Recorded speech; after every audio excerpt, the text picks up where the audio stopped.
Shalom. Damai di hati, puji syukur kehadirat Tuhan yang Maha Kuasa, karena atas berkat kasih dan tuntunan Tuhan, sehingga kami boleh ada sampai pada saat ini. Untuk memulai aktivitas kita di pagi hari ini, kita akan membaca dan merenungkan renungan harian pada hari Selasa tanggal 2 Mei 2023. Namun sebelum itu, mari kita dalam doa, kita berdoa. Selamat pagi Tuhan, selamat pagi Bapa. Terima kasih atas berkat kasih dan tuntunan Tuhan sehingga kami boleh ada sampai pada saat ini. Ya Tuhan Bapa di sorga, sebentar lagi kami akan membaca dan merenungkan sebagian dari isi sabda berita firman-Mu agar apa yang kami boleh baca itu boleh tertanam di hati dan pikiran kami dan kami boleh praktikkan dalam kehidupan kami sehari-hari. Hanya itu pun kami, haleluya. Amin.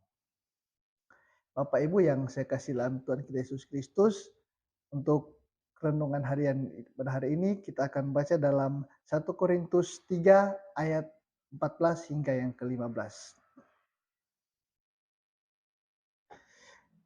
Jika pekerjaan yang dibangun seseorang tahan uji, ia akan mendapat upah.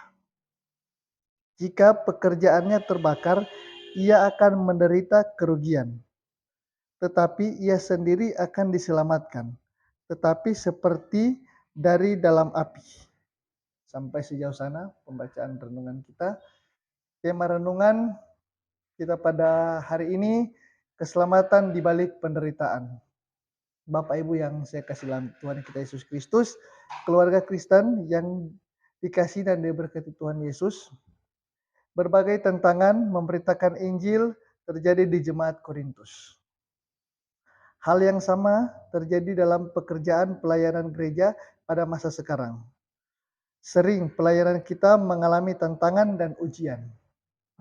Paulus mengingatkan bahwa di jemaat Korintus ada orang membangun di atas fondasi Yesus Kristus dengan bahan bangunan yang tidak mudah hangus, seperti emas. Ada juga dengan bahan-bahan yang mudah terbakar, yaitu kayu, rumput kering atau jerami. Pasti ada yang terbakar dan mengalami kerugian. Namun dalam pembacaan kita pada hari ini, ayat 15 berkata, jika pekerjaannya terbakar, ia menderita kerugian, tetapi ia sendiri akan diselamatkan, tetapi seperti dari dalam api. Pertanyaannya, mengapa terbakar tetapi diselamatkan? Tentu karena dasar bangunan yang diletakkan adalah Yesus Kristus. Yesus Kristus yang sama baik kemarin, hari ini sampai selama-lamanya kasih setianya tidak akan berubah oleh perubahan dunia. Keluarga Kristen yang dikasihi dan diberkati Tuhan Yesus, sebagai suami istri, anak-anak, sebagai orang tua, pasti kita mengalami kesukaran-kesukaran dalam hidup dan dalam pelayanan.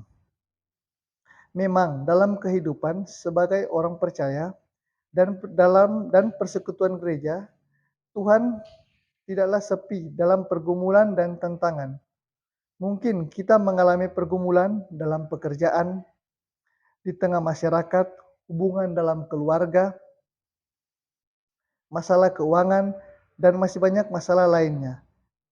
Mari kita membawanya kepada Tuhan Yesus Kristus, sebab dalam Dia selalu ada jawaban yang pasti. Kendati hidup ini akan selalu menghadapi pergumulan, namun marilah kita tetap melaksanakan tugas dengan penuh tanggung jawab. Oleh karena pekerjaan masing-masing, orang yang akan menjadi nyata siapa yang benar dan siapa yang salah.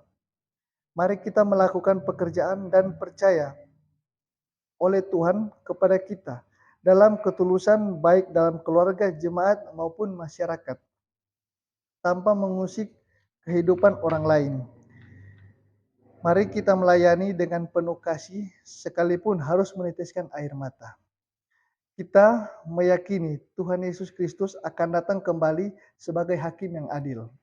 Siapa yang tetap teguh dalam Yesus akan memperoleh keselamatan kekal. Amin.